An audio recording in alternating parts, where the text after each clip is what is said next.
Hello everyone, I'm Santiago, and today I'm going to be talking about the Steam Deck, if it's the future of PC gaming and all that stuff. So let's start with the intro. I'm pretty interested in the Steam Deck, you're going to know why in a second, but I think it could be the future of PC gaming, of budget PC gaming actually, not the entirety of the PC gaming space. So let's talk about it. First point, on the CPU side, let's see the tech specs.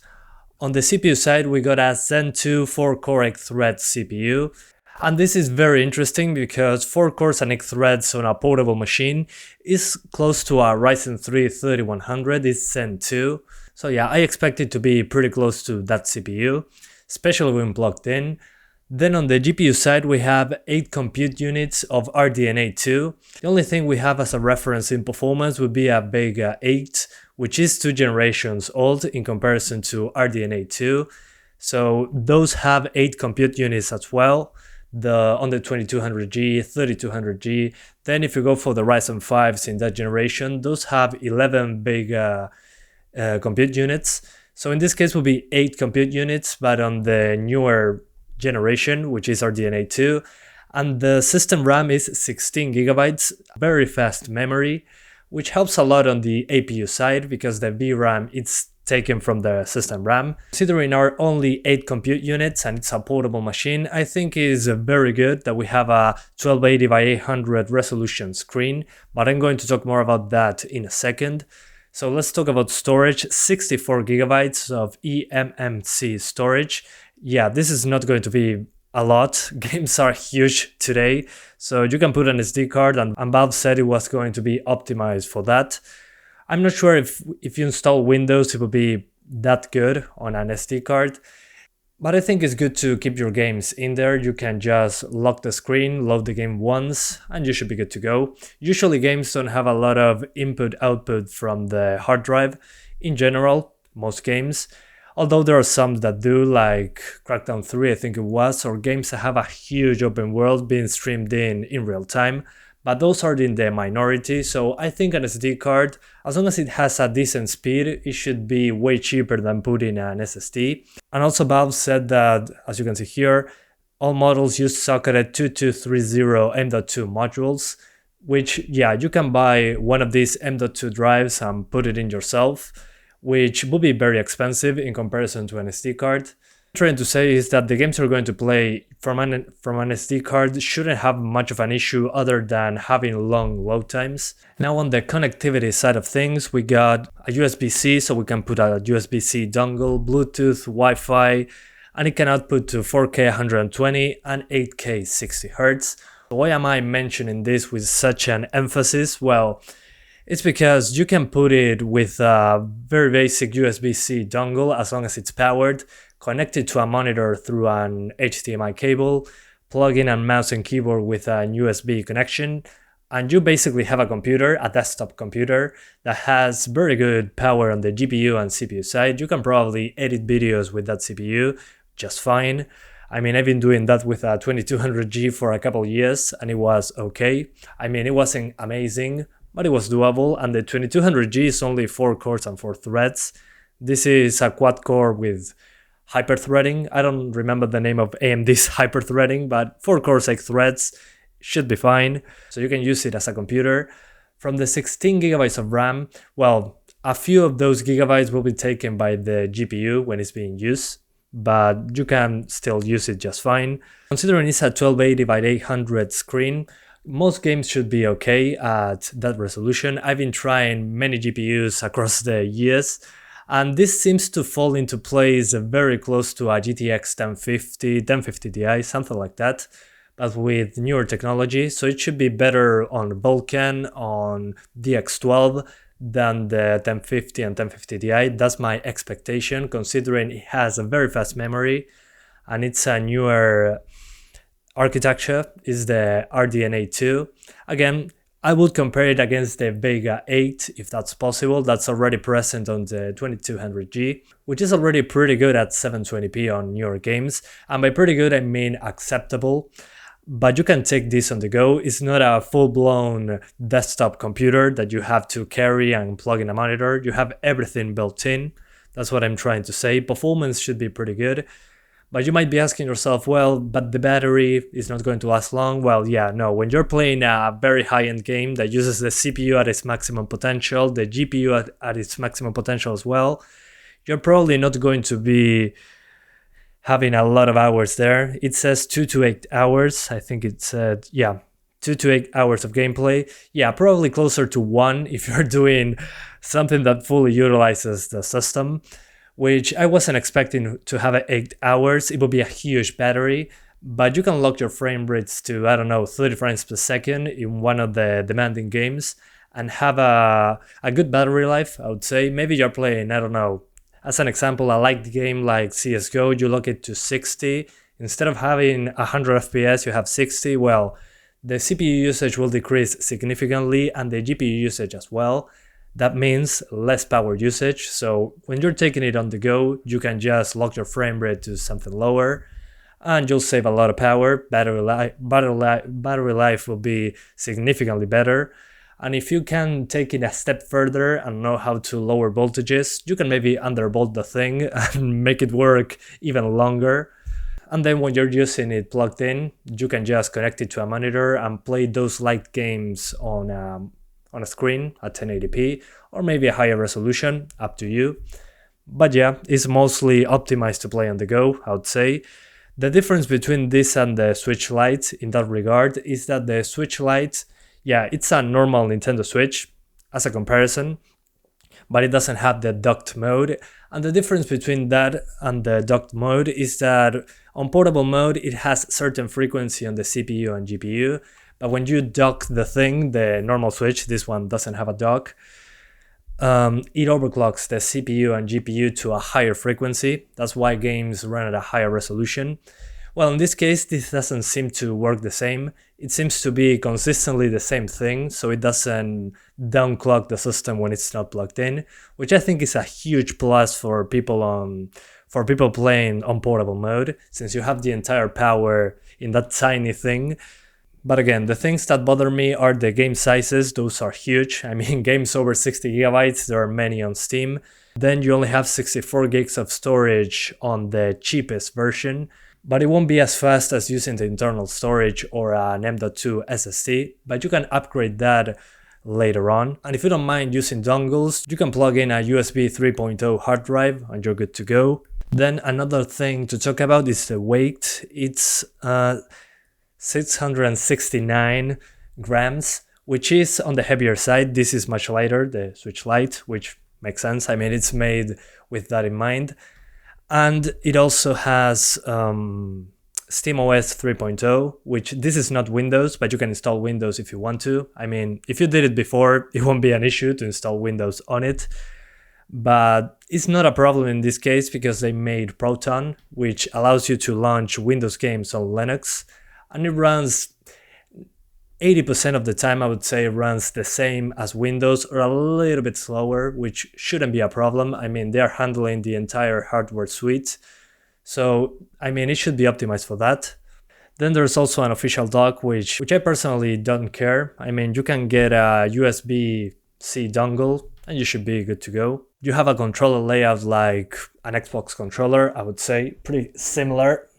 So as you can see, here's an Xbox controller, here's the Steam Deck at the right. As you can see, the thumbsticks are lined up on the Steam one. Not sure how that will translate. It will feel a little bit weird the first time. You also have the D-pad. And there are two trackpads. I mean, I'm not personally into trackpads, but I saw something over here that allows you to use those trackpads to enable and disable gyro controls, which is pretty interesting. Gyro controls, I think, are amazing for first-person shooters, as an example, since you can press on the trackpad and move the thing, and you have aiming as gyro. Like on the Switch, when you're aiming, you can move around. I like that there's a button that you can set to adjust it as you like. And it also works as a mouse. So if you're playing a game, a PC game, they're usually not 100% controller compatibility. So you can use the trackpad as a mouse, which I think is a great thing to play, I don't know, strategy games that are not optimized for controllers, which there are a few. I think it's a great option, but again, trackpad, not a huge deal for me. It's good to have, but I mean, it's not night and day for me. As you can see here, here's the gyro control thing. That's super cool. That's what I would use the trackpad for, or to put gestures for certain things. Also, I like that the triggers are analog, so there is some travel there for racing games, as an example.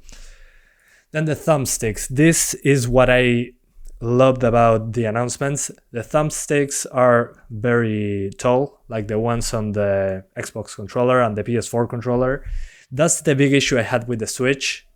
Look at those sticks. There's not a lot of freedom of movement there. It's difficult to aim with these, and on these ones you have a lot more movement. Well, this seems to be the same, so wonderful. Hopefully they don't drift a lot.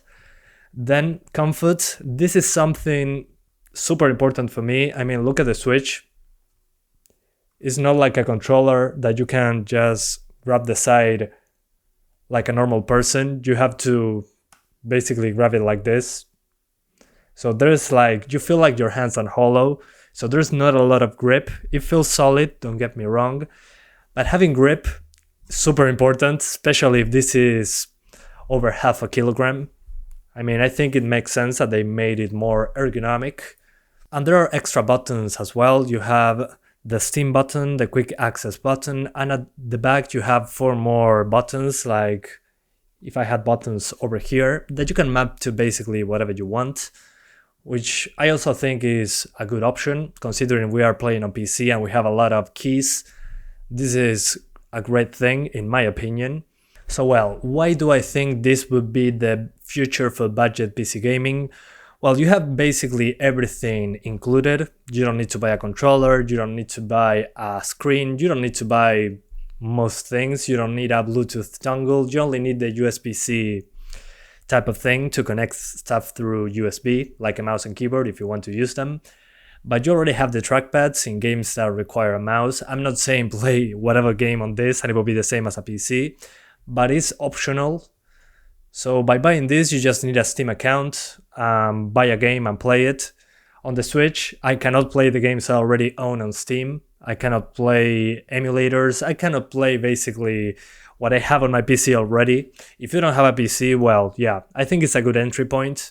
You can start with it with a couple games on Steam in portable mode, and later down the line, I don't know, you buy a dock and a monitor and play like that, or connect it to your TV. You can also do that if you have the dongle.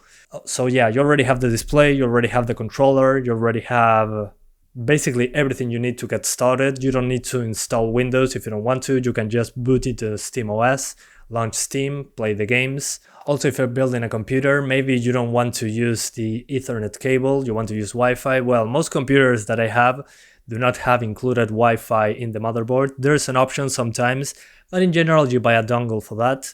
Also Bluetooth. Usually desktop computers do not have Bluetooth unless you get, so yeah, if you want to connect another controller or your headphones, maybe if you have Bluetooth headphones, you don't need a dongle for that. It's already included inside the thing.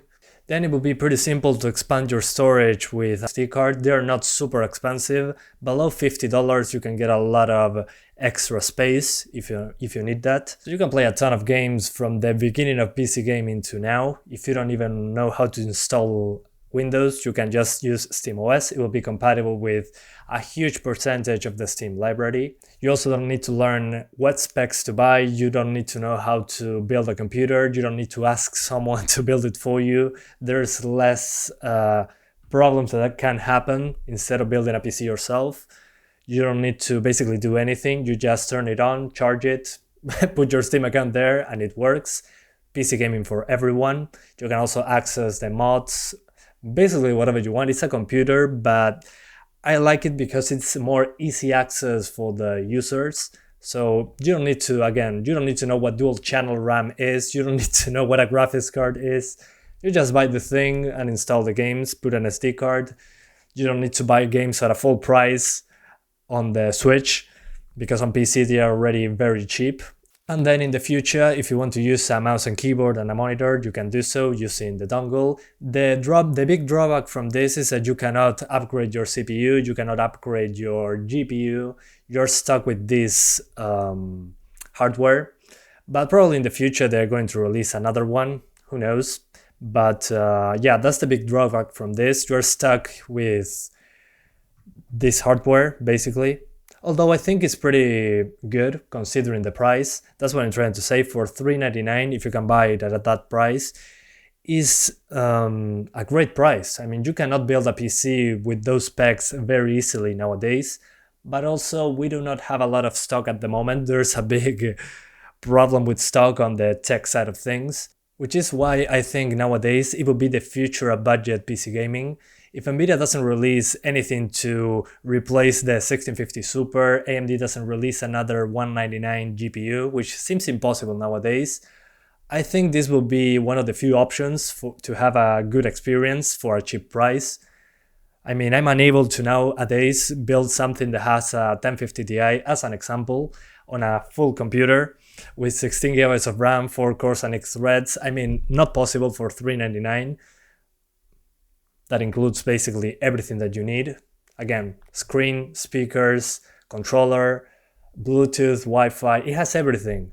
Yeah, now the only problem is getting enough units to the people that want them. But we'll see how Nvidia and AMD respond against this. Hopefully Nvidia releases something new that competes with the 1650 Super, the 1060 and AMD as well.